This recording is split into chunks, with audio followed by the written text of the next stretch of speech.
Hey, welcome. What is this number? Is it 513? 512? It's Sunday, May 17th, 2020. Coming to you live from hot Atlanta.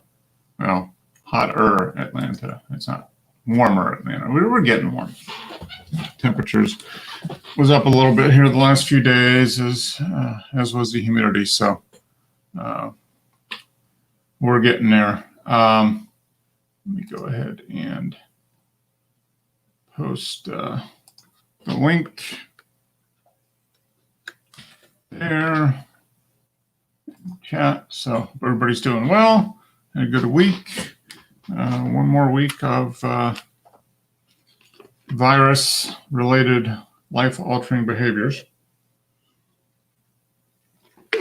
Things are, I think, pretty much every state is open at one level or another now.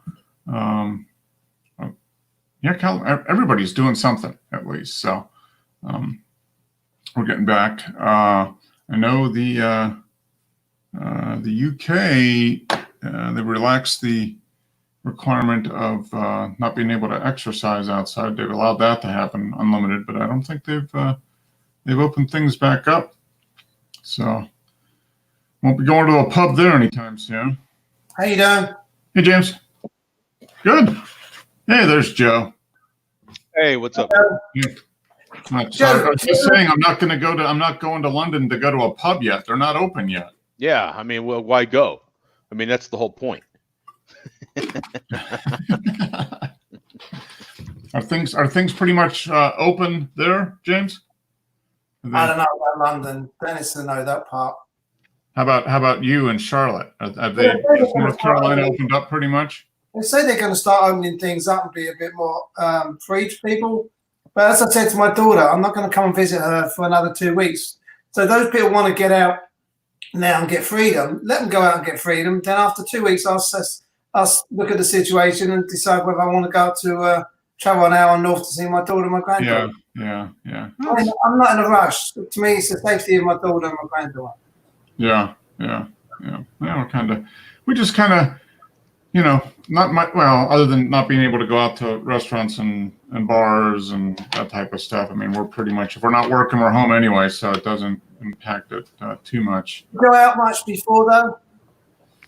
No, I mean, we go out with friends once a week, that type of thing. Go to a restaurant for dinners. I mean, so that part is, we haven't been able to do that for 2 months, but we're not going out midweek. We don't go to a lot of concerts, although we did get tickets for the Rolling Stones that were supposed to be here in July, and that got postponed. I think I've gone by. I requested a refund because who knows when that's going to happen at this point. It's going to be next year at least, probably 2021. How's it going, Wes? Pretty good. Good. Yeah, so might never get to see the Rolling Stones. I was thinking, well, we'd never seen them before. We decided, we're going to pay money for the tickets, and then 2 weeks later. And that's a real bummer too, because you finally get to a point where you're like, you know what, let me see these guys before they die, and I literally never have a chance. And then fate steps in and brings a pandemic for Christ's sake. It kind of sucks. But on the other hand, I won't. It'll be nice to have that money hit my account again too. You really just okay. What was that $250? Was it worth it? I thought so at the time. It was $130 a ticket, basically. Yeah. They're an expensive. That's not front row either. Oh no, that was the front. Almost the front row of the upper deck. If we wanted to be on the floor, or in that, and that would have been easily $300 a ticket. See, if I go to a concert, I want to see the person. Yeah. Well, they've got a big jumbotron. They would have been great view. Hey, at least you could say you would have been front row, right? That's right. Front row of the upper deck. Just stop there. Yeah, front row. Front row. Front row seats. We have front row seats at the Symphony, but front row of the upper deck. We are the first row of the upper balcony, I guess. Yeah. Yeah, there you go. See, which is great. That's actually a really good seat. But yeah, Mercedes-Benz Stadium, front row of the upper deck. Hey, they would have looked really small, but the jumbotron goes all the way around, so it would have been a great view from that. So, how's it going, Dennis? Fine. How are you guys? All right? Good. Doing well. Having white cake with whipped cream frosting. And a glass of milk? And a nice glass of strawberry milk, yeah. Strawberry. See, your diet's going well then, Joe? Mm-hmm.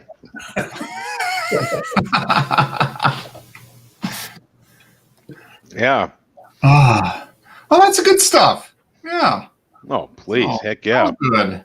Heck yeah. I'd rather eat that than spinach and peas and that type of stuff. Boo. Kale. Ha!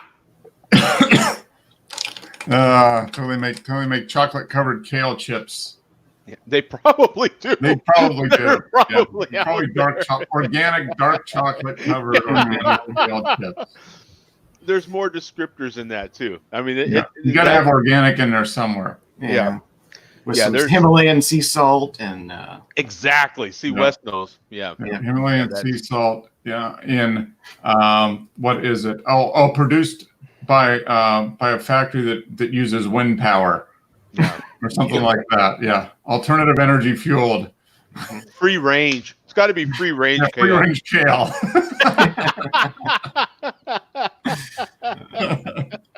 Grass fed free range kale. Yeah. I only eat Picked grass by people who haven't taken a bath in at least a month. So we're good.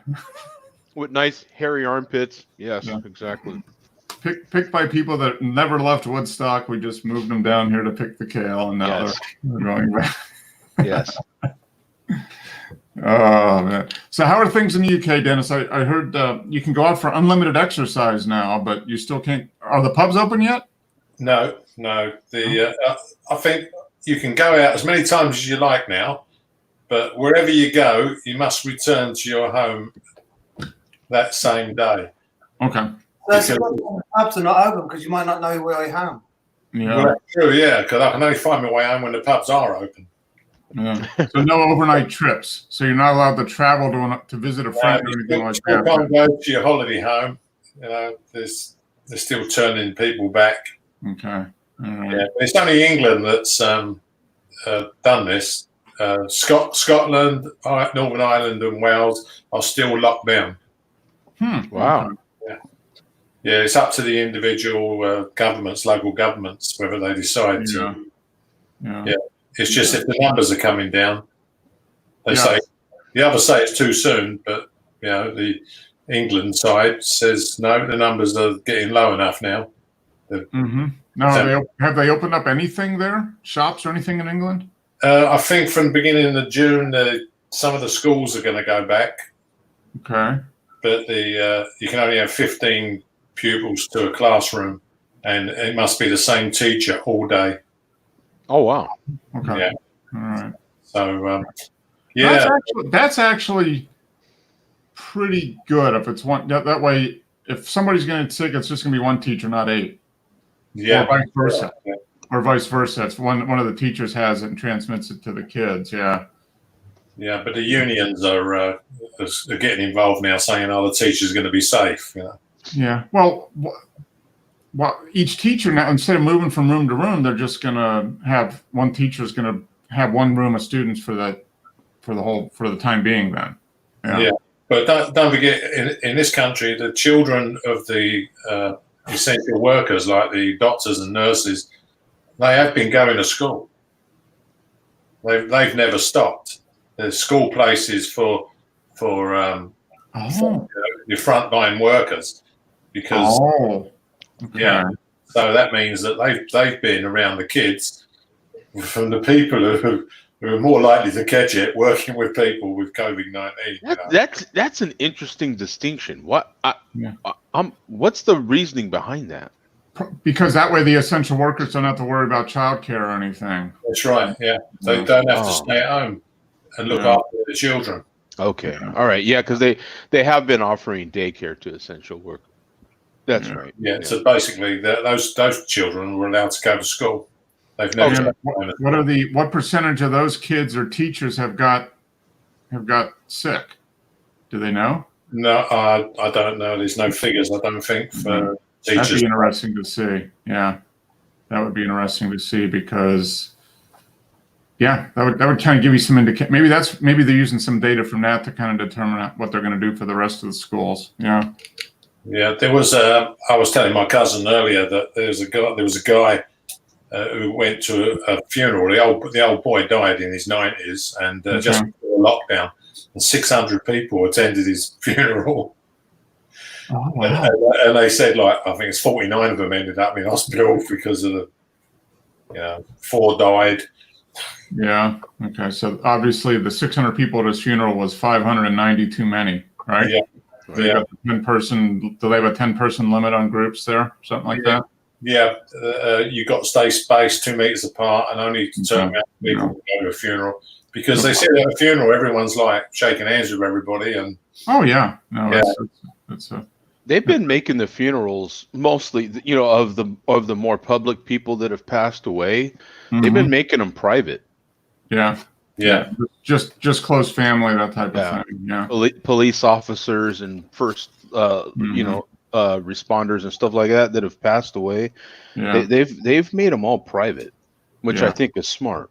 Yeah. Now we had a neighbor that passed last week. Wasn't from COVID. She had a stroke a few weeks ago, and just really, really massive. She was 82. Yeah. Oh, okay. So massive stroke, and just never really recovered out of it. But it's just a funeral, just basically her kids, and I don't even think her grandkids went. I think it was just her sons and their spouses. That was it. So. Do you remember a couple of months back, Mark, that the Brazilian president was walking along the street shaking hands with everybody and saying, we're not going to lock down the country?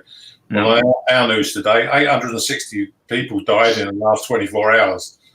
In 24 hours? Yeah, in Brazil, Yeah, Brazil. Wow. Yeah, they're gonna have a massive problem here pretty soon, because the official government line has been it doesn't exist. Basically, it's a scam. Is what I think the official line is. We're not. Wow. The virus is not worth doing anything about. Yeah. Yeah, the most contaminated country in South America. Yeah, and Brazil's a big country. It's a big place. Yeah. And you've got a couple. The problem is that there's the cities that are, like Rio and that type of stuff. Lots of people in big, massive slums, and that's where it's going to really.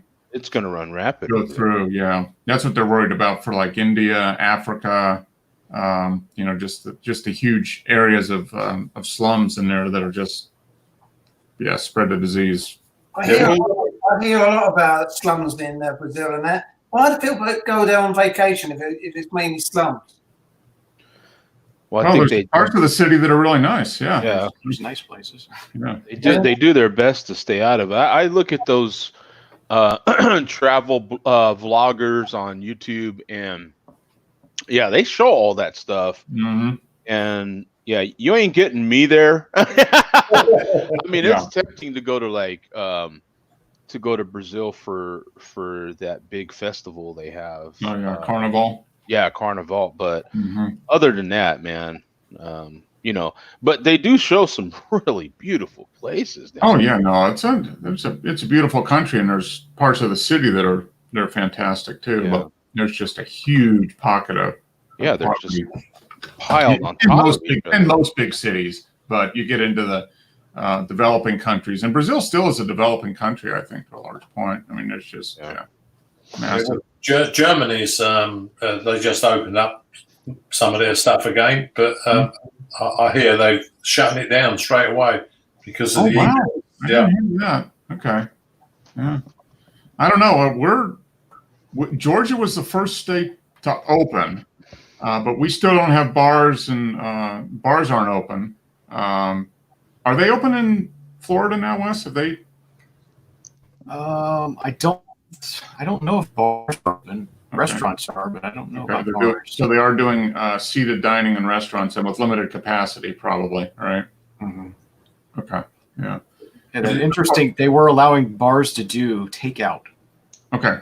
So you could go get a mixed drink takeout, which is Yeah. very odd. Yeah, they've done that here too, which I think they should be able to do, and it'll be interesting to see if they roll that back. Because there's been a couple restaurants that have that we go to, frequent and sit down, but we've been taken out the last month or so. But they've started selling like margaritas by the gallon. Yeah. Exactly. Yeah, that's a good idea. Yeah, I mean, people honestly have. I mean, they've honestly been taking advantage of that. Oh, yeah. Margaritas, sangria, that type of stuff. They're just selling by the gallon, and people are, every time we go, we see people coming out with a gallon of that stuff. Yeah. It's basically the same thing as getting a growler, at a right. beer store. It is. Hopefully they're going home before they consume. Mm-hmm. Right. Yeah. Don't be drinking that gallon of margarita on the way home. Yeah. But, I like the restaurant that opened in Amsterdam. They were showing the people sitting at the tables and chairs inside a greenhouse. Oh, okay. And they've built rows and rows of greenhouses outside the restaurant. Okay. Yeah, little plastic bubbles, basically. Yeah, you've got their own environment. Yeah. Yeah. That's a good idea. Now it's gonna be interesting to see what changes stick from all this. But there's not going to be a quick fix of this, I don't think. No, not until there's a vaccine and hundreds of millions of people have been vaccinated. I mean, that's at the same time, I'm kind of. What do you say? What's up, James?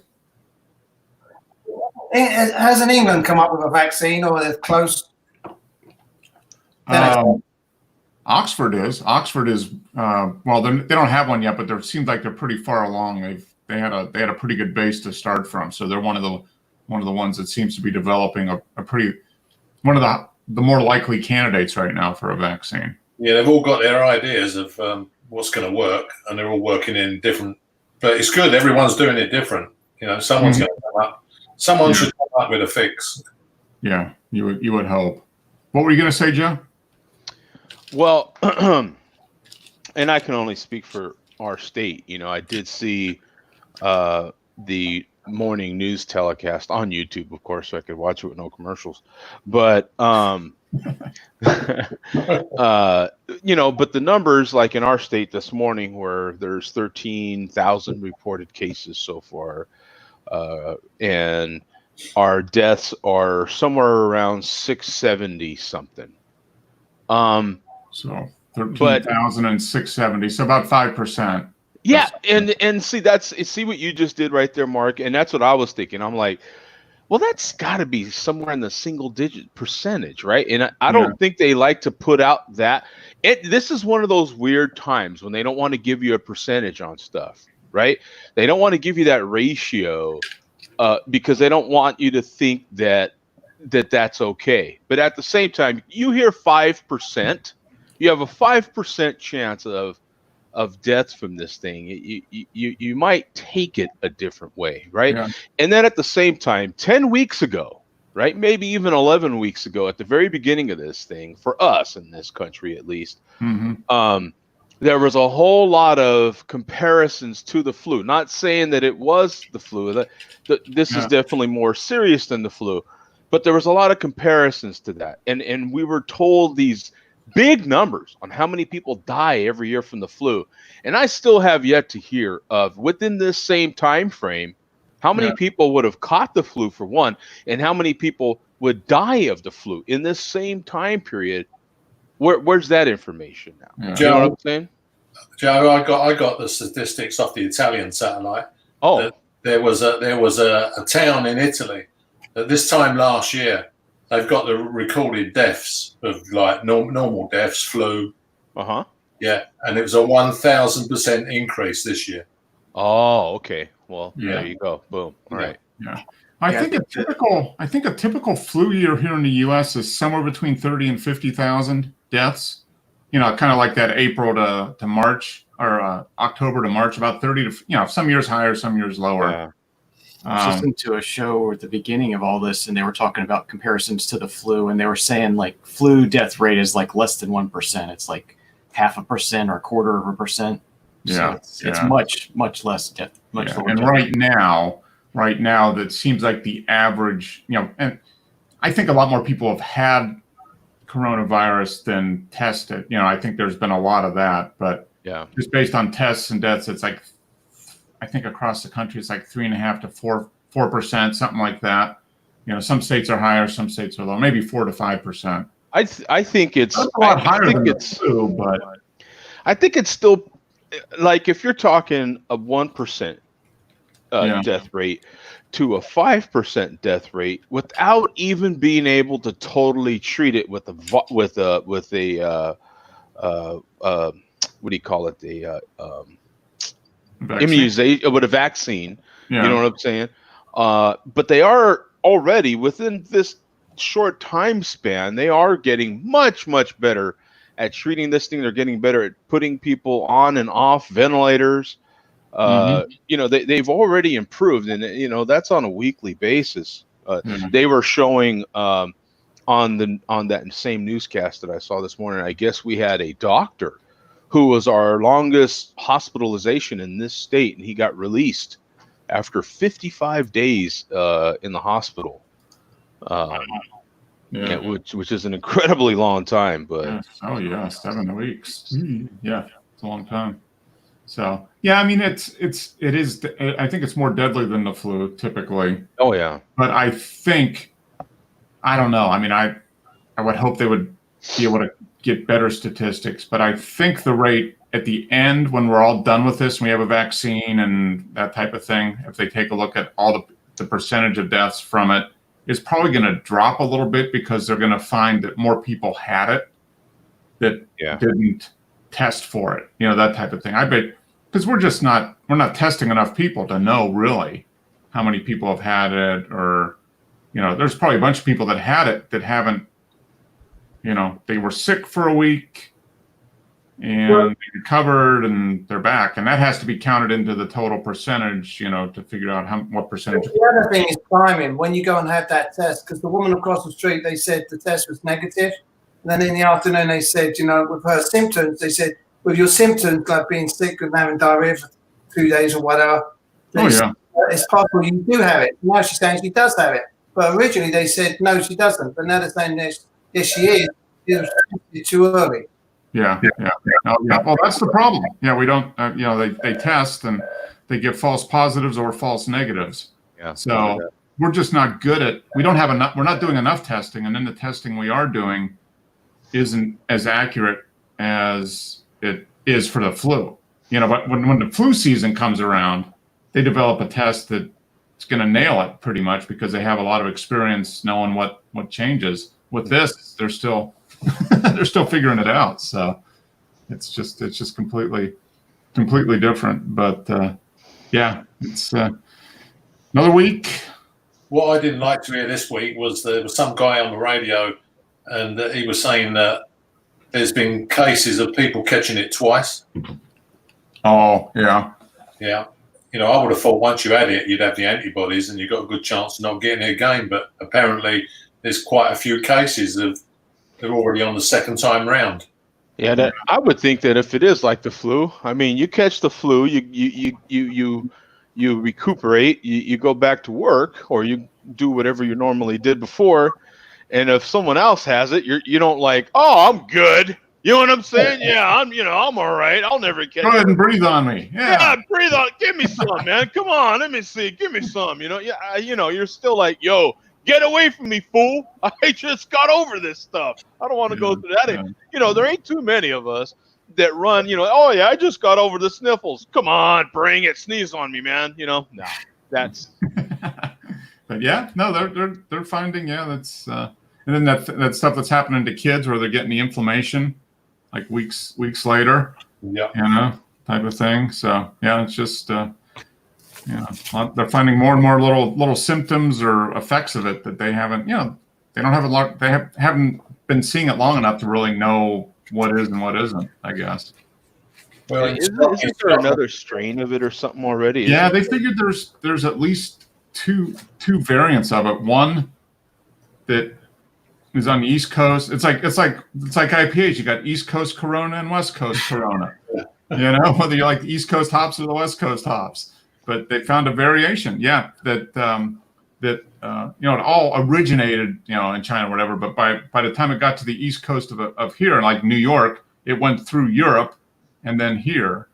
So it changed a little bit versus this. And most of the people that got it on the West Coast came directly from Asia, that type of thing. So there was that extra generation, by people going to Europe, getting sick, coming over here and passing it on to somebody else. So yeah.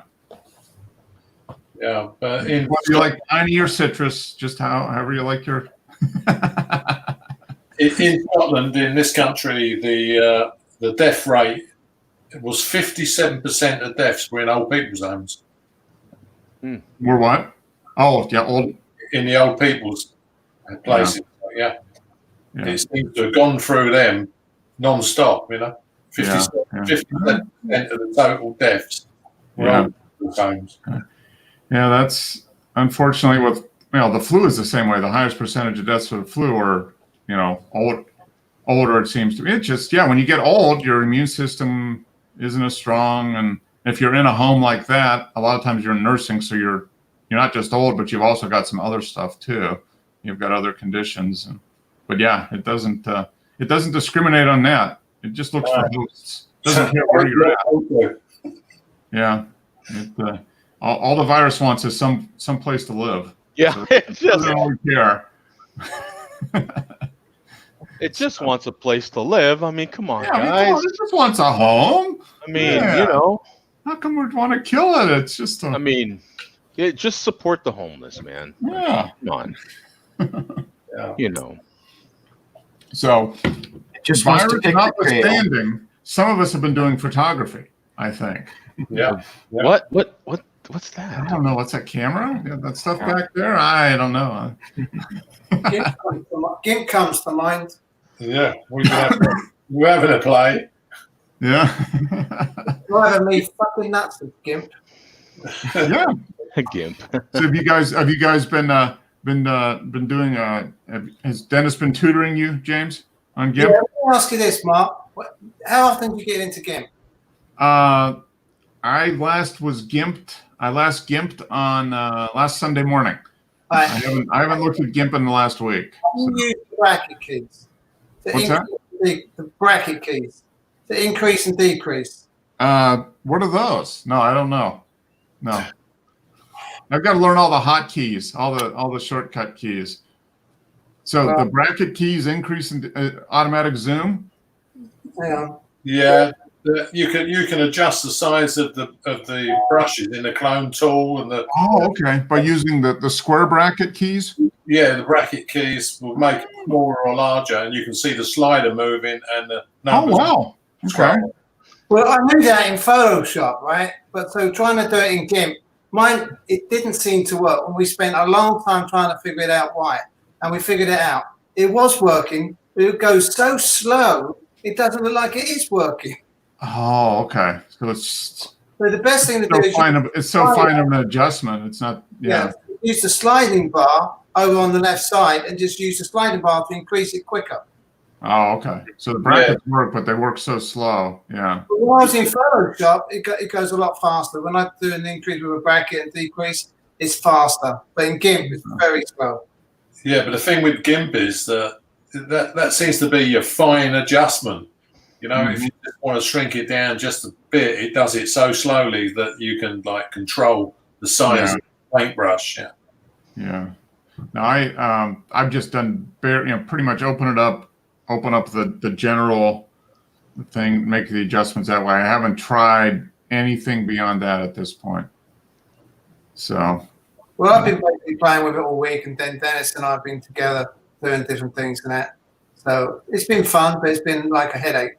Yeah. Well, you got to learn a new system. It's just like learning new. Well, I'm picking it up, but it's like I wish I could pick it up faster. Yeah. That's the challenge. Yeah, and for me not being able to use it all the time, it's going to take me even longer. So I'm just going to have to figure out the stuff I like to use, and then figure out how to use that. As Yeah. good as you can. Don't try doing too much at once because you're going to forget it all. Yeah. Yeah. Because if you don't use it every day, if you don't use it every day, use it and you learn all this stuff one weekend and you come back 2 weeks later and you're like, wait, what was that? But if you think back, cousin, you can see how much more you've improved from when you first started. You know, you didn't know how to do anything. Yeah. Especially when I tell you stuff you don't know, and I'm thinking, I knew that before. That's right. They're two different systems. I mean, the Photoshop and the Lightroom. I've played in them, but not as much as GIMP. I decided to stay with the GIMP and try and learn it all. So Dennis, you're using raw therapy into GIMP. Is that what you're using? No, we've been using Darktable. Darktable. Okay. Yeah. So you don't do anything in Darktable other than open it up and transfer it over, right? Change the file prefix. Okay, that's it. Open it up, send it over as a TIFF to GIMP.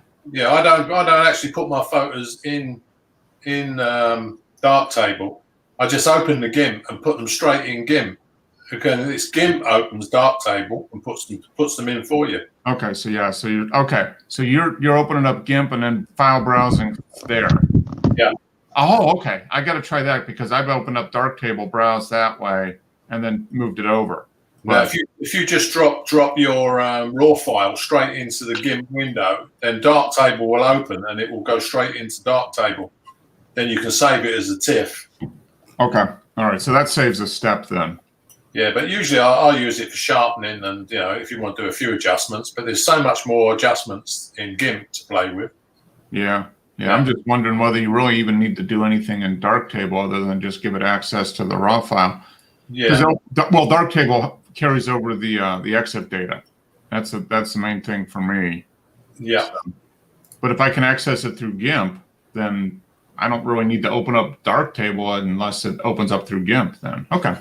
That's right. You can drop all your files straight. Okay. I'm going to try that. Because I've got some more pictures from that Death Valley trip, but we also went to Zion National Park that year too, and there's a bunch of stuff I took there that I haven't really gone through yet. So the other thing to think about is I like put mine in folders so I know where they are. Like Dennis, when he saves them, he puts them to his desktop, and then moves them to the folders. So it's something you want to consider where you put the files so you know where they are. Yeah. Now when you store your stuff, Dennis, is it all when you have it on your hard drive? Do you have it in folders on your hard drive?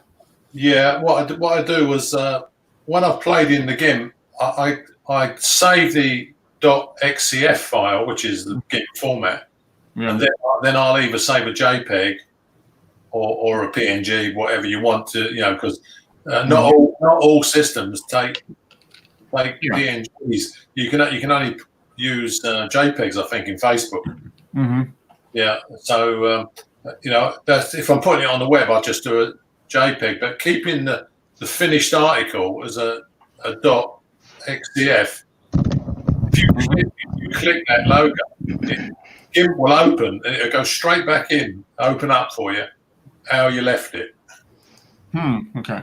So when you take a card out of your camera, okay, before you do anything, do you download it into a specific folder for that day, or do you just dump it all into one big folder? Oh no! Well, I plug my camera into the USB connector. Okay. Yeah, and then it'll automatically open photos in the Mac. Okay. In the Mac Photo. Yeah, but usually I'll shut that down and I'll either put it straight into GIMP. I'll select them and then I can just drop them in how I want them. Okay. I put it in my take the SD card, put it in my computer. If I've already got a folder, then I move them to the folder, and then afterwards, that's where I get my files from the folder. Okay. All right. So you're dumping them into a folder, and that folder, James, is named by what date? Is that how you do it? No, I called it Lightroom or Photos, and then each one has a bracket. So like, if it was like flowers, I'll give the folder name flowers, and then everything's in that folder. Okay. You're doing it by subject. Okay. Yeah. And then a person's name, I do it that way. I used to do it by date, and I got fed up with that. I'm changing it. It's much easier They're by subject. Okay. It's not like I've got a load of photos to compare, but I prefer that way of finding things. Okay. Yeah, and I kind of always have defaulted to doing by dates. Is that what you do, Joe? Do you organize by date for your images, or do you go by shoot? Yeah, I go by the shoot. So I go by like depending on how much I'm shooting. So I organize things. I guess it would be by date because I do it by year, Okay. and then by month. Okay. All right. And then when I go into like in Lightroom, I have each year listed, and then I click and then pull down on that year by the month, and then in that month I have it by the shoot. So just okay. All right. Okay. That's kind of how I've done it. I've got a folder for a year, subfolders per month, and then But basically, it's what works best for you. You know what I mean? Oh, of course it is. Yeah. Everybody does it different. Yeah. You're still interested in someone else's process. You Yeah. know what I'm saying? So yeah, it's helpful. Like, and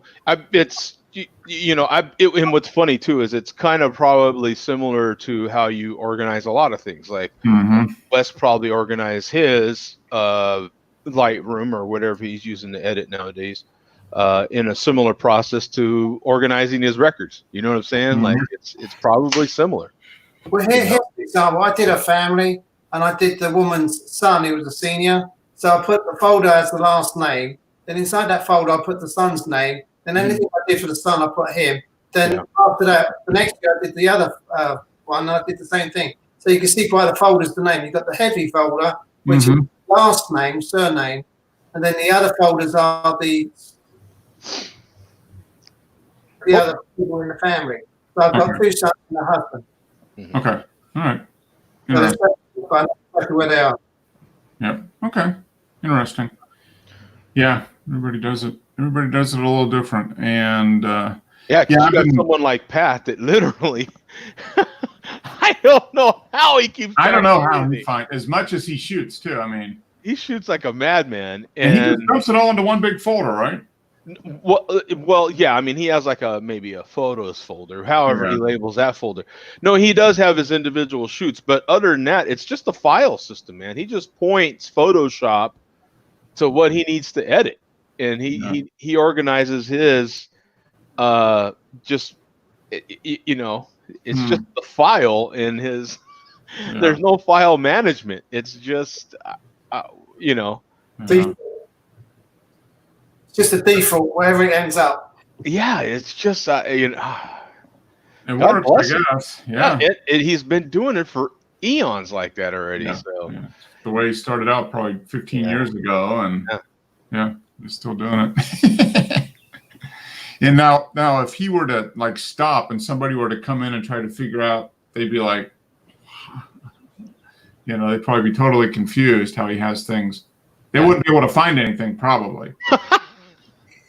Maybe that's how he keeps keeps the security. Everything's impossible to find except by him. Right, except by him. Yeah, if they're looking for something specific, I'm sure you'll stumble across stuff. Yeah. It's like that person that has that messiest desk you've ever seen in your life, and they know where everything's at. Yeah. Like you could walk into their office, stuff's piled up this high, and they're like, "Oh, you could ask for blah blah blah," and they're like, "Oh, it's right here." You know what I'm saying? Yeah. And you'd be like for 2 years looking for that same thing. Yeah. Yeah. Exactly. Yeah. They just know how the mess is organized, No, it's not a mess to them. It's organized. It's organized. Exactly. Well, and to that note, like stuff that we might think is really organized, that same person might be like, "What in the F is this? How do you find anything in here? How do you?" Yeah. Really, laziness. Yeah, well, you talk about organizing people organizing record and music collections. There's lots of crazy ways of organizing that stuff. Yeah, because if you go by genre, or some people will go by genre, or some go by record labels. People do that, all right? Yeah, they go by labels.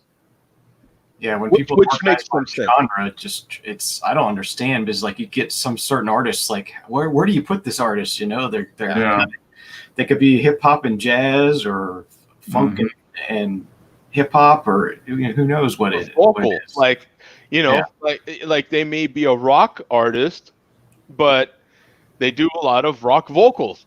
Mm-hmm. So, you know. And most record stores are organized that way as well. So it's like makes it even harder. Like, well, where do you file this artist? You have to ask them. Yeah. And it's all about like yourself, Mark, when you're dealing with finances, someone has their stuff organized, and probably your first step is just to, okay, what's your system? I have to figure out your system. Yeah. And then I can start. I can't start till I can get in your head and figure out your system. Oh yeah. That's exactly it. Yeah, because they for them it works perfect, and then you're coming in as an outsider looking at it, and you're like, how do you even, And they're like, oh, it's just easy. I just do this, and this, and okay, yeah. I bet Wes is really organised. I bet if I said to him, go and get me Deep Purple's Machine Head, he can just get up and go straight to it. If I had that album. Boom! You don't have that album? Oh I don't collect that junk. I don't listen to Deep Purple. What are you talking about? I can probably grab Made in Japan. I'm sure. Made in Japan. Yeah. What about the Doors? Yeah, I've got the Doors. Yeah, he showed us the Doors. He's got a rare one from the Doors. So you do by artist name, right? Yeah. Okay. Yeah. All right, Tony Joe White. Don't have any of him. Pink Floyd. Yeah, Pink Floyd. Dark Side of the Moon. Yeah. Yeah. That's a standard. Everyone has that one. Yeah, that's a requirement. I've just got two. Let me see if what. It was like, wait, no, he has that one. I know he has that one. Yeah, come on then, Joe. Let's see the first pressing. Yeah. No, that would be expensive. Wes, have you got Exile on Main Street? Me and Wes are similar in some ways. I wonder if Wes got this one. He's finding it. We're going to play a game here. We're going to say a name of an album, and you and Wes. Yeah, you and Wes got to retrieve it. And get back to your desk. It's the Record Monkey show. You go and say a name, you run out and you find it and you bring it back. Who's he looking for? Who's he looking for now? He's looking for Stones, Exile on Main Street. There's a good chance he has that. I've got it on CD. I don't. Yeah, there. Boom! There it is. I've got that one on CD, not on vinyl yet, but it's in my wish list. Yeah, I've got most of their stuff on CD, but not all the stuff on vinyl yet. But now that I'm not paying for the concert, I can use some of that money. I can just buy the vinyl of the. There you go. $200 worth of Rolling Stones vinyl. Man. I think it's being I think they're doing a new reissue series also. I just heard. This is a new artist I just got. I hadn't heard of her, and I decided to pick up her album there. Nicole Buss. Yeah. Huh. Blues, rock. New pop-ish type artist. Yeah. Some of these artists you showed, Joe, I don't know any of them. Yeah. Wow. And the latest one from Michael Mcdowell. Nice. Yeah. I was looking at that at Target. I almost got it. I might have to get that one. That sounds like it's. Yeah, I want to stream it at least. Yeah, that's what I'm going to do. Stream. Yeah, stream it. Check it out. Buy later. Yeah. I like his.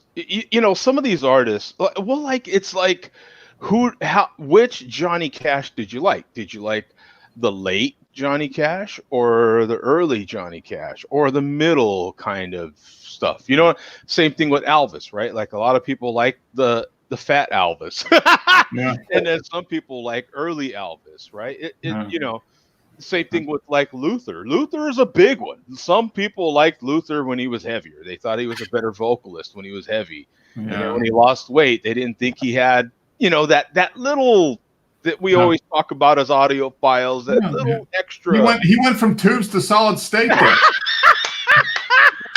He went classical, didn't he? He changed to classical. I went to a concert here and saw him with my niece and that. And when he was playing the oldies, it was great. Everyone was dancing, cheering. Then he went to the classical. Everyone just sat there and didn't do a thing. Then he went back to the oldies, and everyone was up again. Who was that? Rod Stewart. Oh, okay. Yeah. Yeah. Yeah. Yeah. I think went from valves to solid state there. The vintage. They like the vintage. That was a great one. You know what's funny? The vintage. I sound. did not. I watched the thing on Luther. I did not realize that Luther was part of the very first episode of Sesame Street. He was one of the singers on Sesame Street. Wow, like in 1968 or whenever that thing came out. Yeah. I think, yeah, it was like. Wow, that's interesting. And he was one of those. I think there was 3 background singers or something, and Luther was one of them. He was one of those singers on Sesame Street. Wow. A little useless trivia there, man. Yeah. Interesting. Yeah, I think he was. People like the analog version of Luther, not the digital version. Yeah, kind of the meaty, you know. Yeah, exactly. Yeah, beefier, chunkier sound. Yeah. Okay, speaking of chunky sounds, let's go look at some images. How about that? Yeah. Hey, Mark, before we start, yes. last week after I put my images up, you said they came out very small. Well, I took them down and reloaded them. Did they come out any better on those flowers? They're a little bigger. Yeah. Let's see. You got the. Yeah, they're a little bigger, but they're still. They're a decent size now. They're big. Yeah. Did you redo them at a larger JPEG size then? Yeah, because I have a folder for Flickr, and so when I export and I go through that preset of Flickr, so all the things are all set, and obviously the settings are not right, so I have to go back and change them again. Yeah, no, they're bigger. Yeah, but they don't get bigger when you click on them. That would be if you can get the largest setting, then you can, if you wanted. You just uploaded full size, I think, is what the setting is. There's one I didn't upload through Lightroom. I did it a different way. Oh, okay. Yeah. No, they are bigger. Let's see. Let's go ahead and share the screen and see, because that there we go. It works so much. StreamYard works so much better in Chrome than Firefox. That's for sure. So this is definitely bigger than last week. But it can be bigger. Yeah, you could probably, if you just click, if there's an option to upload it full size, then whatever. Yeah. That would be. Yeah, this is. I don't know. This is a big screen we're viewing it on. So this is probably 12 by 8, something like that. 1200 by 800, maybe. It's a little bigger. Yeah. Okay. Yeah. So it's the duck. Okay, so this must be the first new one. Yeah. Western Bluebirds. You got a pair. How come I'm not getting EXIF? You guys seen EXIF on yours? No. Oh, there it is. There it is. Yeah, I've got it. Yeah. Okay, now it just showed up here. Yeah, I don't know what it. Yeah, I was missing it too. I don't know what. I'm still not showing it. You just got to refresh this. I just refreshed Flickr being Flickr. Yeah. Yeah, there it is. Yeah. So 400. Okay, he's still at 26 millimeters to go. If you needed it, but yeah. See that your images aren't doing that, James, and they don't. Well, he got the extra large and super extra large there. Yeah. Wow. That's neat. Getting both of them on the branch at the same time. Yeah, that's nice. A nice shot. Nice blown out background. Not blown out, but blurry. Sufficiently blurry. Yeah. That's a nice. There we go. Simi is 2000 ISO too. That's not. Yeah. Here we go. ISO 50 for this one for Simi. 25 seconds. Middle Beach, Madison, Connecticut. Taken last Saturday. That's nice.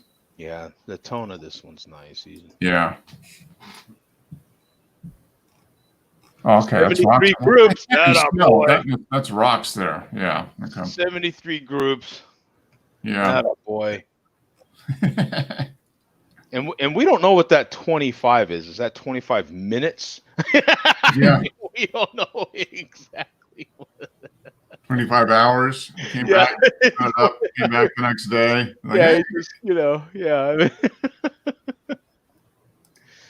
Yeah, that's nice. Good job there. Yeah, he's definitely, that's his. Oh yeah. Okay, there we go. 25 seconds. Same general location. Be still in the moment. Okay. Yeah, he's still sharpening those 4-gram rocks up. Mm-hmm. Oh yeah. Yeah, that's his that is his style there. Yeah. Nice colors on that. Yeah, I thought that was snow out there on that island. It can't be snow, but it's the rocks on that island out there. Yeah, looking at these rocks here. Yeah. You get that far out and they look white. Yeah. House wren. This was taken, last week, a couple days ago. So, okay, 600 F8. Yeah, that's nice. Very nice. He's doing some good wildlife photography.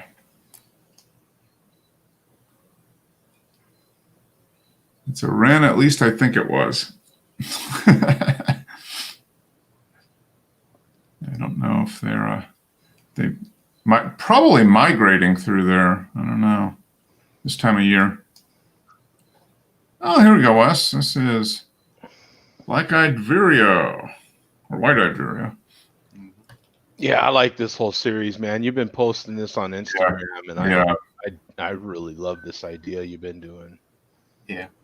The camouflage, you couldn't see the bird at first. Yeah. Mm-hmm. There it is. There it is. Yep. Kind of documenting them as they hatch. And yeah, the thing is, when I ran by there on Friday, they weren't there. So I don't know. But the nest wasn't disturbed, so I don't think anything got them. So I don't know if they moved or what. Yeah. I don't think they're old enough to fly yet. They don't look like it. Yeah. Yeah, I know. Yeah. Okay. So you went by there 2 days. Yeah, they didn't. Not in 2 days. Yeah. Wow. Yeah. Hopefully they didn't get the. Yeah. When I go running tomorrow, I might stop and look closer. Yeah. How close do you get? Because you don't want to disturb them. I was 30 feet away here. That was what the lens told me anyway. Okay. Right. Okay. Well, it didn't disturb it at all because feeding them. Yeah. That's nice. I've been fortunate enough. There's been little birds like that in the tree, one of the trees in the backyard, Mm-hmm. and kind of watched it like that. But I like the way you did this, man. It was cool to see them as little hatchlings, and then Yep. Is this 1,000 millimeter, Wes? Basically. Equivalent. Yeah. Close enough anyway, 960 or so. Yeah. Definitely helps. Hold on to the moment. Oh yeah, man. Got Joe's attention. Mm-hmm. Yeah. Doesn't it though? I mean, look at as good as it looked in color. And I loved in color the way that island really popped because it was had like a spotlight on it. But man, the drama and the contrast in these foreground and the different shades of gray. Oh man. Yeah. Well done. Makes nice for black and white, especially the stuff on the rocks, the whatever it is, the algae or whatever. Just that I mean, he should be blowing these things up. I mean, 60 inches and throwing them on the wall. I swear. It's just stuff. Maybe he doesn't have any room on the wall. Yeah, I got plenty. I bet he's got some printed. Yeah, sure. I would hope so. I would hope. Yeah. He's got a lot of He sells them on his website, I think. So he should own some of his own. I hope, yeah. Yeah, he's got the built-in name. Damn him. Yeah. Destiny, I guess. I don't know. Simulated. Doesn't he call it simulated or something? Yeah. Simulated.com. Yeah. That guy. When they print these really large, do they interpolate them? Do they fill all the pixels in what are not there? They can do some, like, it depends on who you're using to print. Like oh my God, who do I use to print? Oh my God. Right? Yeah, Bay Photo. You can opt. Now, see, printing with Costco or Sam's Club, one of the warehouse clubs here, is different than printing from a really good high-end printer like Bay Photo. When I send stuff to Bay Photo, not only are you trying to get the paper right, and you can do that pretty easily. You just get the profile and you can match the paper. But you can also opt to have their people look at it and correct it. So, and if you really want to get detailed, they can contact you and make sure that it's the way you want it, you know, and customize some stuff for you. So it's pretty cool, man. Well, I think they will print as far as the size of the print. Don't they have like a little warning, you know, like if you based on the size of the image, we'll say we don't recommend printing this one over 20 by 30 or something like that. Oh yeah. Yeah.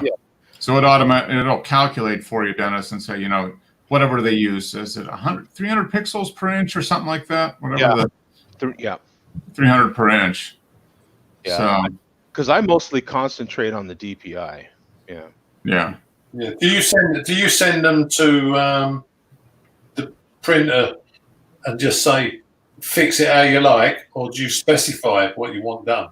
It depends. If I'm pretty confident in what I've done, then I will. And it's tough, man, because you're dropping hundreds of dollars on these things, man. If you're spending $400 for one print, it's pretty intimidating to me. Maybe to other guys it's not, but for me it is. It's a big deal. And so yeah, you got to just be pretty darn confident. And then there's other times when I've had prints done and I'm like, yeah, just go over it for me, please. Would you? I really want to make sure this one's right. Well, you can get it pretty close because they'll give you the printer profile, and like you said, you match the profile to the paper, and then they will double check that, and you know, they'll give you their feedback if you ask them for it. They'll say, it's not going to look good. Or what's nice about some of your you know, real professional printers will have their own software that you're putting on there as well. So like Bay Photo has their what they call their rows, and what, you know, when you use their software, you pretty much have you can do it with confidence, especially once you've done it a few times. Then but it's quite intimidating, trust me, man, because it you know. Yeah. Oh, yeah. What file format do you send them? I put them as JPEGs, just, you know, that's the way I do it. No compression, pretty much super low compression JPEGs. Yeah. I've done, although I haven't printed bigger than 20 by 30, but the ones I've done have been, super low compression JPEGs. I don't think I've done TIFFs. I've done, you know, the problem is that those file sizes, man, like some of them don't want necessarily the big file sizes either, you know. If you sent them a TIFF, would they just dumb it down to a JPEG? I'm not sure. I don't know. Yeah. I would have thought that on the software. You can still get what they need in a file size that God, what would I think, you know, some of them will let you up to, I think, I want to say for some reason, in some cases, 2 gigs. Is that right? I'm trying to 2 gig. That's a big file. It is, but Yeah, I could see that. It just matter of how long you want to wait for it to upload, onto their server. I don't know if they charge you extra for that or not, but I could see that. I mean, storage space is relatively inexpensive, and they only keep it on long enough to do your print. Right. So I'd have to open their rows in order to give you. Yeah, and see. I haven't. Mark can send them a 4x5 hectare. Well, I've got a couple of those. I've done a couple black and white prints through Bay that I sent to family members for gifts, but they were doing, but they weren't big. They were like no bigger than 12 by 18. That type of thing. And I think I sent those as just super low compression JPEG, and used the printer profile, and they came out excellent. No problems at all. Have you ever sent them a negative to have it printed on a photographic paper, and then had a digital version done by sending them a JPEG? No, I have not. Yeah, because obviously the film would be so much more detail straight onto photographic paper. Well, I have to try that. Although since I'm not, I stopped being a member of that studio because I just wasn't using it. So now, if I want to get scans of the 4x5, I'm going to send it and have them scan it. They're typical, like a 4x5 scan. Well, it depends on the quality of the scan, but anywhere from $3 to $40. If you do a drum scan or something like that.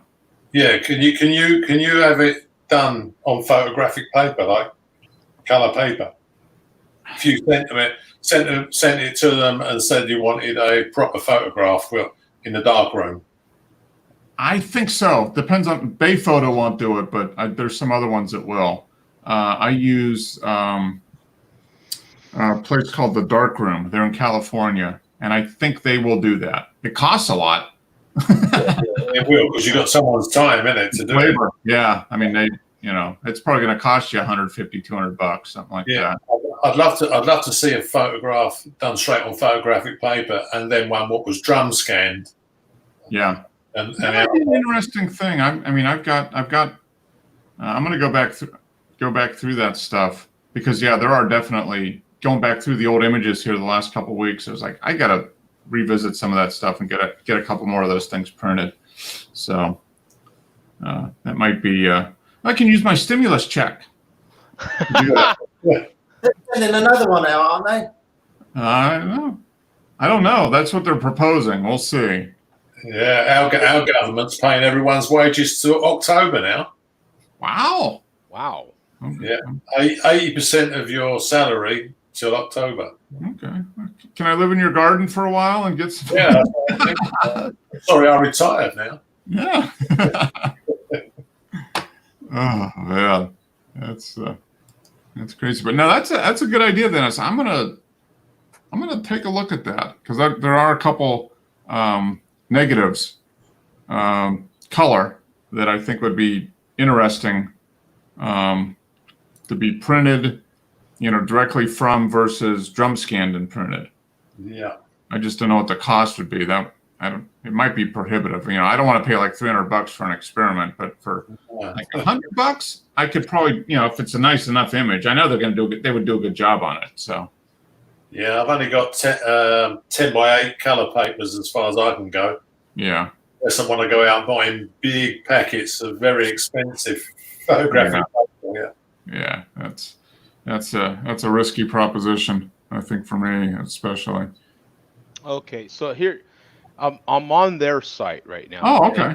And they talk about minimum file sizes, not necessarily maximum. Okay, all right, minimum. Okay. Yeah, in order to get good prints. So you want to share your screen? Do they have it? Yeah, I could share the screen. Share your screen and see what that is, because that's interesting. I mean, so here's the. Did it work? Oh, I think you have to. Yeah, I got to add it. So you can see here the accepted file formats are JPEG, TIFF, PNG, but JPEG is preferred. 8-bit RGB files. Okay. Embedded color space should be either sRGB or Adobe RGB. Okay. And then you go down a little. Well, they talk about specifics within those files, Yeah. but then you get down to here. So your print size, they have, and then the pixel, Okay. Yeah. and they have all of them at 250 DPI. And I usually will, whatever I have kind of found for myself, that as long as I export at 300, then I'm pretty good most of the time. Even if it's a little small, they can generally make me a print. So you see the size, the file size for 30 by 40. Yeah. And then the minimum would be 20 megs. Okay. So 20 by 40. You can see that. Let me see if I can make this bigger here. There you go. Okay, so 30 by 40. Okay. Pixel dimensions at, okay, 7,500 by 10,000. Yeah. File size at 250 DPI, 214 meg. Minimum pixel size to yield great print. Okay. Yeah. Okay, so there you go. So they're kind of giving you, okay, you got to have this if you want to have an image that's worthwhile, basically. Yeah. But then up here, they're going through all the, monitor calibration. I mean, they really go through it, for you to make sure that you're getting the print you want, Yeah, that you're doing, you can do what you need to do on your end to get them, garbage in, garbage out. So if we got a crappy high resolution print that's poor color, that's what you're going to get.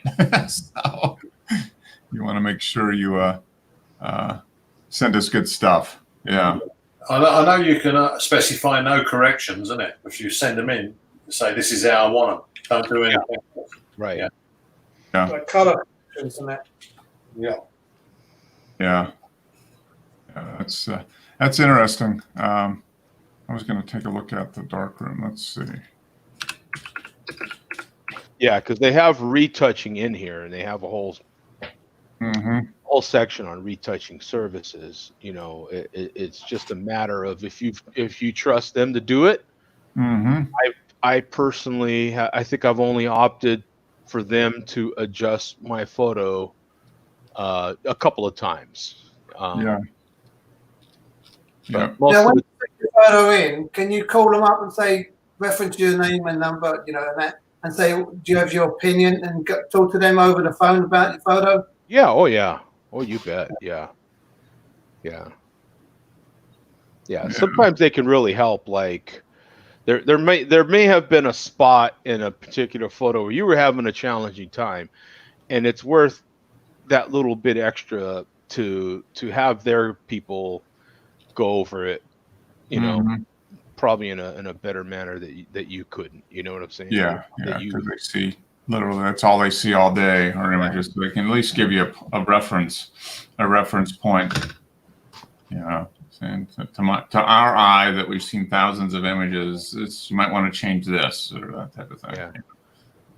Yeah. There's just that, like, sometimes for me it's been a coloration thing. So sometimes I'm overthinking what I'm seeing on my screen, and if I've got my printing profile nailed down, that's right, and that's the part I get the most unsure about. Like right now, I have a new print up here right now, as a matter of fact, that I just printed, and it's got a little bit of a rosy hue to it, and I'm not that worried about it because it was an inexpensive print. Had I spent more cash on it, then yeah, I'd be a little chapped and send me another one. But I'm like, yeah, it was $10. What do you want?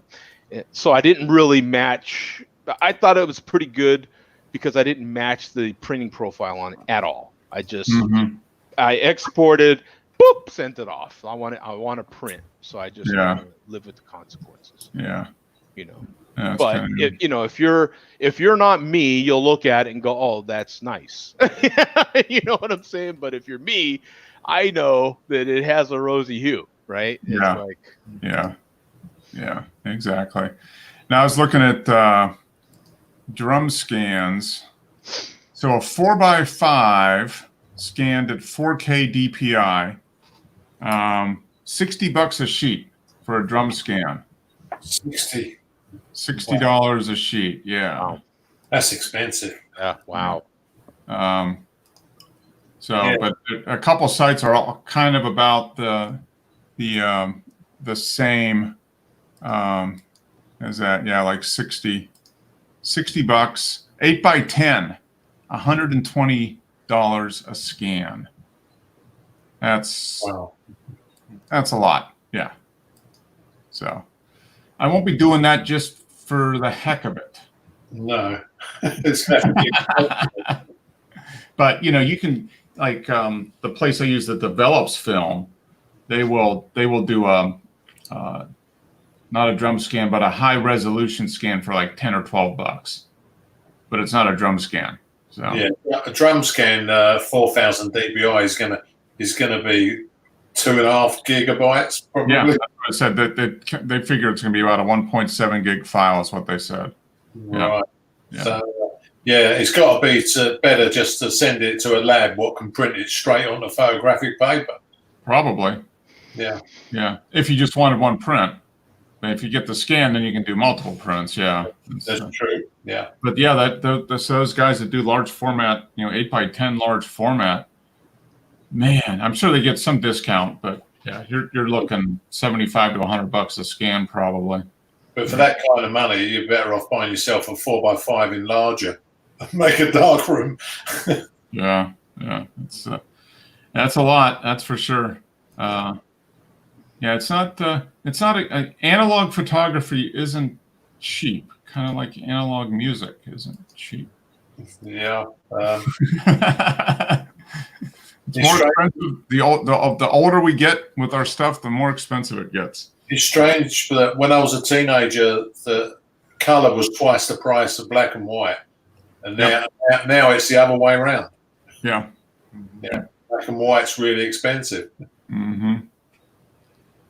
Yeah. So here's another one from Jose. This is the lesser goldfinch. That's nice, sitting on a flower there.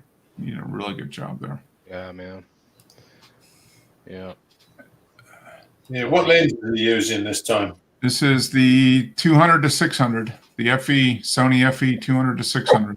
Yeah, that's not a cheap lens, is it? Yeah, 5.6 to 6.3. So yeah, it's probably $1,500, $2,000 lens. Yeah. Yeah. Yeah, he does a lot of photography, so I guess that's the guy likes it. There we go. Oh, and then Simi's competing with Jose here. We got Punk. Yeah, Simi got a new lens as well. He's got the 200 to 500. Yeah, he's had that for he's had that for a little while. Yeah, a few years.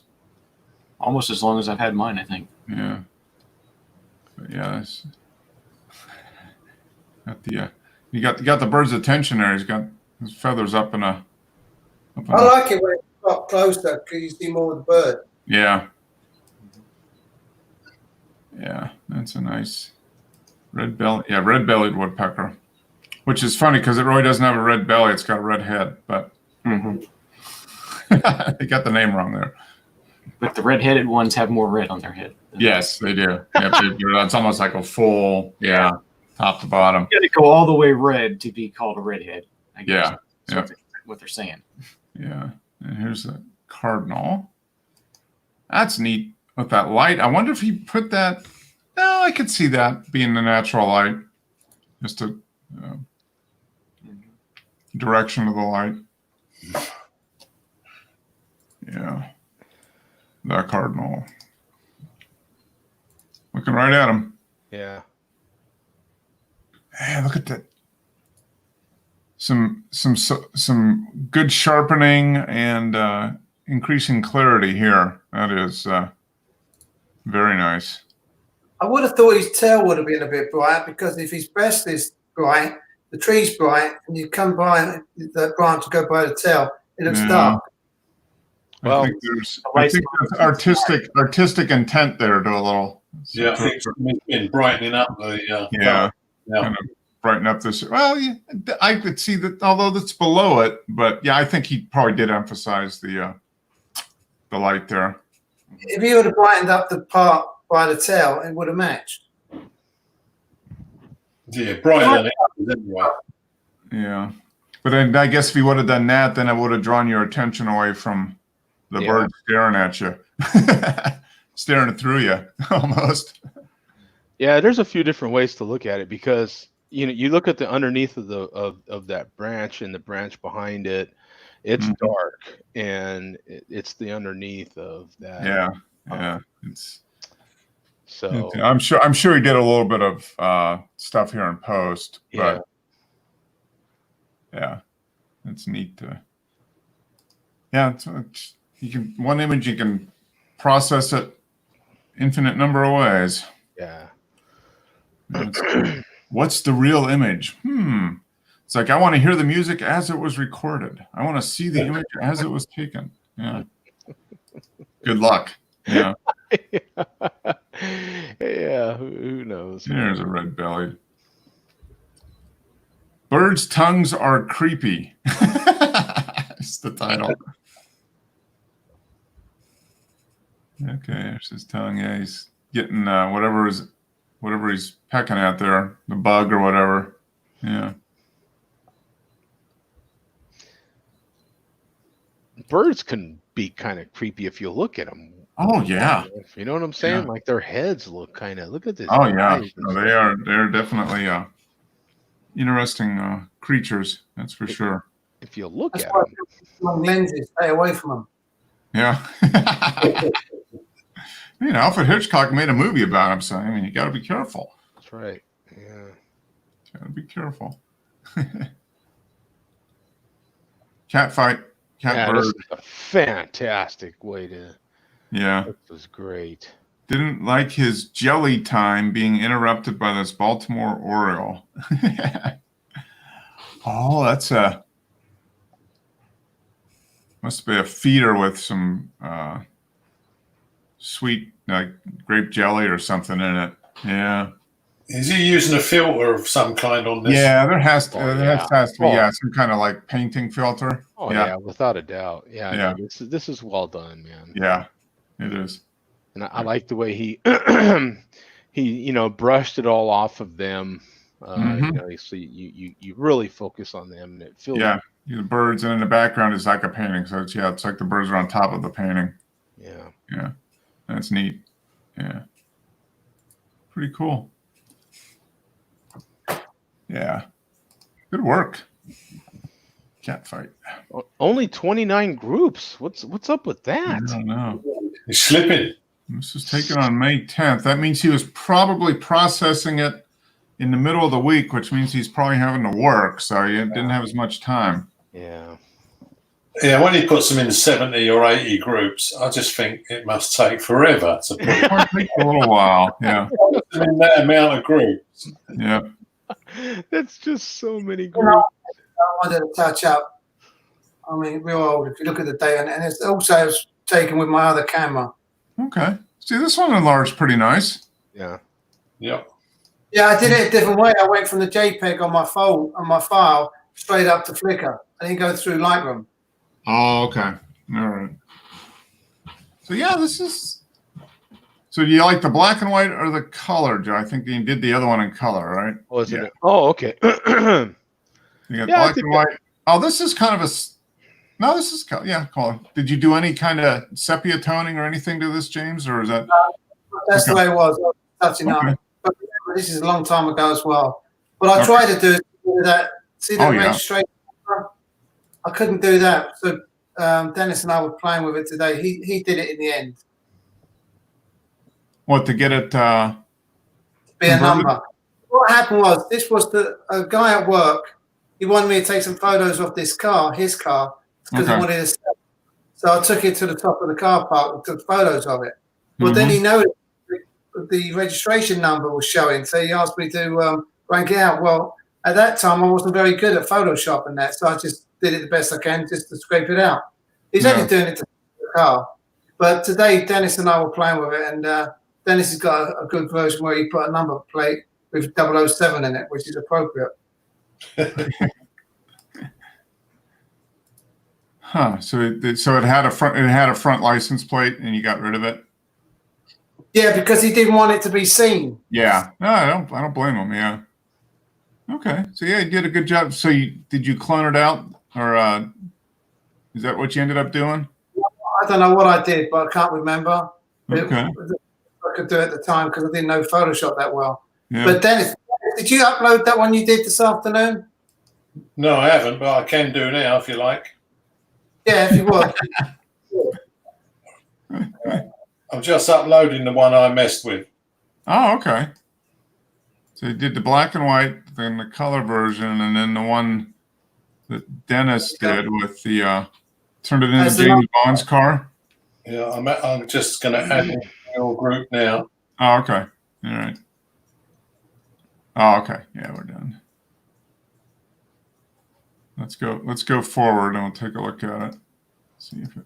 I'm still looking for your group. Hang on. Oh, okay. Right, Mark's photography. Got it. Done. So it should be coming through fairly soon. Yeah, there we go. Let's take a look at that. Yeah, look at the line. Right? Oh, look at that. Number. So tomorrow we'll get together and we'll go over how you did that. Yeah. Well, it would have been a real photo, but we all know why it's not a real photo. It feels photoshopped because there's no shopping cart. Yeah, you got to have a shopping cart over here. And a moon. I could have put it in the background as well, yeah. Yeah. Yeah. I had real trouble playing with this, trying to clone that number plate out. I don't know if you can see it, Joe, but the on the right hand side, the shade of the silver is so much darker, and as it comes around, it's brightening up. And it doesn't matter what I did; you could always see a join line when you were cloning it out. So I thought the best thing to do would be to blacken it into an oblong, and then I put a white frame around the edge, and then drop the number in. Oh, okay. That way you got rid of the problem of it. Yeah, I just couldn't get rid of the plate completely and make it silver, the same as the bumper. Yeah, I mean, if you're gonna nitpick it, I mean, it's like there's no shadow behind it, and it's not curved, so I mean, honestly, I mean that's If I'm gonna, it's good enough, but I mean, if I'm gonna nitpick it, I mean those are the two criticisms I would have. Well, those are the people that work for the CIA that do the photoshopping. Yeah. Joe, what was you going to nitpick on? Well, in actuality, there'd be a shadow. There'd be a slight little shadow behind the number plate to kind of separate it from the bumper and make it look more authentic. And then it's too straight. So that same right side that he's talking about, it looks like it's sticking off of because it's straight. It's not. Oh, okay, that's 7. Yeah, it's straight. It would be curved. It would be distorted and as to reflect a curve. Yeah, the problem is I used the font to make up 007 and put it on the black plate, but then I had to use one of the tools to distort it, to turn it at the correct angle. Yeah. Yeah, because I couldn't get it to go. You couldn't just plonk it into the number plate because it really would be sticking out. Yeah. I've had to twist it and the angle of it to get it to look like it's going along the black plate. Yeah. Then I got down the opacity as well, so it wasn't like sticking out bright white. Yeah. It just shows you it does take some talent to fake up a good photo. Yeah. I mean, to be fair, if I spent a lot more time doing it, I probably would probably do it a lot better. But I think there's going to be an improved version in the next week or two. Put it this way: you sold the car. Yeah, you sold the car, so there you go. That's all that matters. Done. Yeah. Okay, so this was taken. Was this the same day, Wes? Yeah, it was all the same day. I just spent about an hour there. A little different perspective. Yeah, I got one. It's got a little, some little worm or grub or something. I don't know. Yeah. Okay. All right, like a little caterpillar or something. Okay, that's not a leaf. Yeah, That's like, you just jam it down the kid's throat. Time to gulp down a worm. Mm-hmm. Yeah, nice colours, Wes. Yeah. Thank you. Yeah, nice. It all blends in nicely. Yeah, that's well done. It's a shame about that leaf in front of the chick. Yeah, I was thinking that the whole time. I was like, I wish that leaf wasn't there. Yeah. But I'm not going to go up there and touch it. That's not right. You might have to just clone it out a bit, turn it into a nest. Yeah. It's too bad that the birds can't just be like, yo, hold that a little left. Hold that. I need to move this leaf. Mm-hmm. Okay, go. Right? Yeah. Yeah. I got the leaf models. Yeah. I mean, well, there you go. Hard to find good talent. It really is. Did you brighten the eyes up, Wes? Yeah, a little bit. Yeah. Wow, look at that. Whoop. Yeah, that is way in there, isn't it? Yeah. It's like dropping it right into the stomach, pretty much. Yeah. I was there for an hour, and basically there was about maybe 20 seconds of actually total time I was able to shoot. Wow. That whole hour. Just sitting there waiting for something to happen. Yeah. They would bring something, drop it off, and be gone in a couple of seconds. You do this on a tripod, Wes? Monopod. Yeah. Nice, yeah. I probably would have been better off with the tripod. That was my thought leaving the house was monopod. Yeah. It's yep. The picture's nice, but they don't show all the waiting that goes into getting a few shots. That's for sure. Mm-hmm. Okay, so this is the GMIC. Okay, with your filter. Yeah, what I've done was I took the picture of the flower using the Leica and the 50mm Voigtlander. Okay. And then I just used the GMIC filters to just. This is what it did to it. Yeah, it's only a single flower, but this is what GMIC did. Oh, okay. All right. So it did the duplication. Yeah, I put the original 2 on, and then I showed you the 2, and I put 2 GMICs. Yeah, so if you look at the flowers first, you'll be able to see the difference between. Oh, okay. Yeah.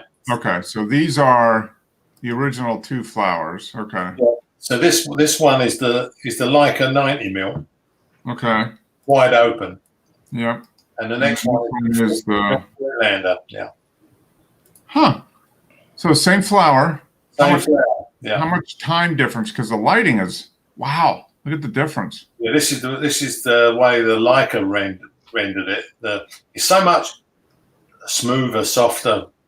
Mm-hmm. From the Leica 90mm. Problem with the 90mm is I can't get close. I could get close with the 50mm because it's a 2.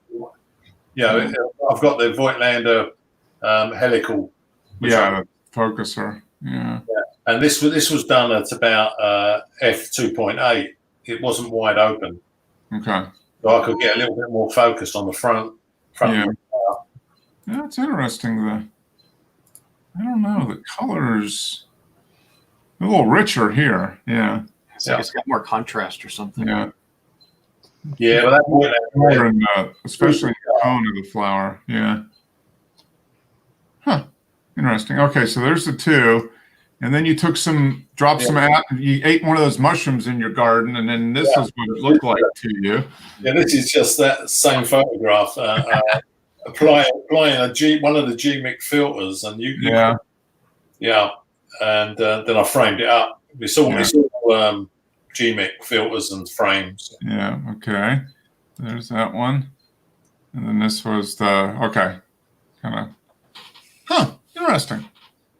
Yeah, you can do some freaky things with the filters. Some of them are quite crappy, but yeah, it's like anything. There's stuff that comes out. Some stuff that ends up being pretty good. Other stuff is like, ew, that's kind of bad. Yeah, good ones. Good one, guys. Nice wildlife photography. And James's car. Hey, your name is James, so just take this car as your own, James. Yep. 9 years ago, but yeah. That was 9 years ago. Wow. Okay. Yeah. Yeah, and this is using the desaturation in GIMP. Yeah. Okay, just desaturating. Okay. Yeah, I've got to play around with that, the different ways of doing it. Desaturating is the easiest way. Yeah. The more difficult one way is to adjust the color. Yeah. Which I played around with a little bit, and I was like, well, that's going to take a while to get a feel for what mix. It looks okay in color, you know. Yeah. Yeah. Yeah. No, it's a nice one in color. Yeah. So Jimmy done the frame and everything, and then he sent it to me, and then I played with it, and desaturating the frame as well. So. Yeah. Just do the whole thing. Yeah. See, Mark, I have a good teacher. What's that, James? I have a good teacher. Yeah. He's got plenty of time on his hands. He's not allowed to leave his house, and Well, you know what? If I have a question, I'll make a phone call. Yeah, but don't forget though. What comes to mind is blind leading the blind here. Okay. Well, what's that? Even a blind squirrel finds a nut occasionally. So exactly. Yeah. It's just huge. It's such a huge amount to learn. Yeah, so much stuff. Yeah, so many options. He's like, do what you want to do. You know, do your layers. Yeah, I've got to spend some more time with it. I was gonna do this weekend, and I had work to do. It's tough. I mean, damn work. Yeah, it's terrible, all that work stuff. Yeah. What is work? What's that? What is work? Yeah. Blah blah blah. Blah blah blah. Every day's a Sunday, cousin. Yeah. Speaking of, I got work to do. Yeah. I still got work to do tonight. So, hey, good show, guys. Appreciate it. Coming up. Are you on the second piece of cake yet, Joe? Did you do dinner first, or are you going to do dinner now? Oh yeah, I'll probably do dinner now. Okay. Yeah. You got to eat cake before dinner. Hey, you got to have your dessert before dinner. To properly enjoy it. No, I just buy those little singles of cake. That's a good way to do it. Yeah. You know. That is. Now I'm getting hungry. I gotta go get something to eat. Okay. Yeah. All right, guys. Good one. Maybe I can get into the GIMP here this week and post up a couple images. So everybody stay safe. Wash your hands. Wear your mask. Don't touch anybody. Keep socially distanced. Use the long lens if you do go out with your camera. Yeah. So all right, guys. Not in a creepy way. Yeah, that's true. Yeah, if you do it in a socially responsible way. Yeah. Don't be the guy creeping around the yard with the long lens. Might not end well for you. Yeah. No hiding in bushes and all that sort of thing. Yeah. Yeah. It might not be a good end to it. I get free room and board for a while. I mean, yeah. For a while, yeah, exactly. Yeah, you don't have to worry about employment. Yeah, I mean, just lots of advantages. Yeah. Yeah. You don't have to worry about voting. I mean, Yeah. House cleaning's done for you. I mean, there's all kinds of things. Yeah. You might even get a free enema. You never know. Yeah. Okay. I think I'll stay outside. Yeah. Don't pick up the soap, man. Soap on a rope. Yeah. All right, guys. Have a good one. Good week. Take care. We'll be back here next. I guess a holiday weekend for us here next weekend. Memorial Day weekend. Oh, is it really? Yeah, it's Memorial Day already. Not that anything's going to be different, but it won't be any different. 3 day week. Well, I mean, you get a 3 day weekend, Joe. You don't have to work that next Monday, right? Oh, really? Yeah. Wow. Okay. And so this is next weekend. Yeah. Next Monday is Memorial Day. Yeah. Wow. Cool. Yeah. Man, I was hoping for a day off pretty soon. Yeah, you get a day off, whether you like it or not. Yeah, that'll work. Yeah, you guys don't have to worry about every day's day off for you. Yeah. Wow. Tired of you bragging. All right, I'm ending this mess. All right. See you guys. See you guys. Peace out.